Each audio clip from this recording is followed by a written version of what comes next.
Leftovers is a show that recently finished airing with its final season, and it was by all accounts an amazing thing to watch. This is a show that's gonna be remembered, and I don't think it's too far-fetched to say that it could be taught in certain media studies classes down the road. And that's why I was sad to see it fly under the radar of the general viewing population. I think part of what made The Leftovers such a marvel to watch was how it defied convention.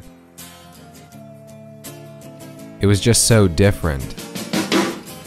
Typically, most stories have a beginning, a middle, and an end. But The Leftovers told a story through the characters where there was a beginning, a struggle to find a middle, and gave you no chance of an ending. And it worked. Because The Leftovers is a show that doesn't care if you get the answers to the questions it poses, which is why the story works so well with how the show chooses to tell it. It's almost like watching a magic trick unfold. The premise is that on October 14th, 2011, 2% of the world's population vanishes into seemingly thin air, and the show revolves around the people who are left over.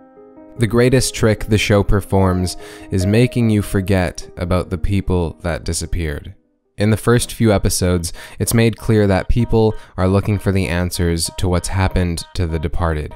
Religions have answers, science has answers, new cults forming have answers, and yet those types of things take a backseat to the characters. The show never makes solving that mystery its goal. The characters the show follows are thrown into a world where nothing makes sense anymore and their lives have been uprooted. Initially because of the departure, but as the show unfolds, you find that these are characters who have problems because they have problems. And in their search for answers, they are rarely given the luxury of that. In The Leftovers, an answer becomes a commodity and something for you to desperately hold on to, which is something we can see certain characters do. But The Leftovers also takes the lack of answers, embraces that, and then flips it in another direction. In fact, answers are something that some of the characters actively reject.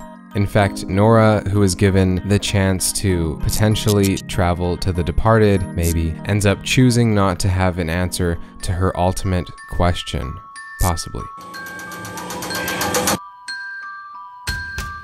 And these are huge asterisks because not even the audience is fully aware of the choice she makes when she has to make a decision for herself. The Leftovers is a show that keeps you in the dark because the characters are kept in the dark. Very few things are given to you explicitly, very few things are actually for certain, and very few things are left resolved. And if you're wondering why that sounds familiar, it's because this is exactly the same journey we go on through life. Life doesn't give you answers. Life doesn't hold your hand and tell you what to do, or what to think, or how to think it. If life is a room, then we are the person with our hands outstretched, trying to find a wall to hold on to in the dark.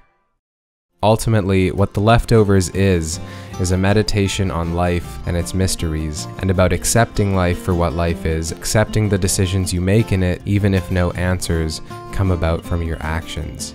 Because in a life without clear answers, the only luxury we really have is getting comfortable with the mystery and getting comfortable with being in the dark.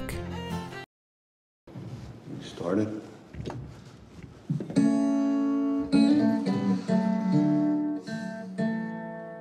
I'm sitting in the railway station, got a ticket to my destination.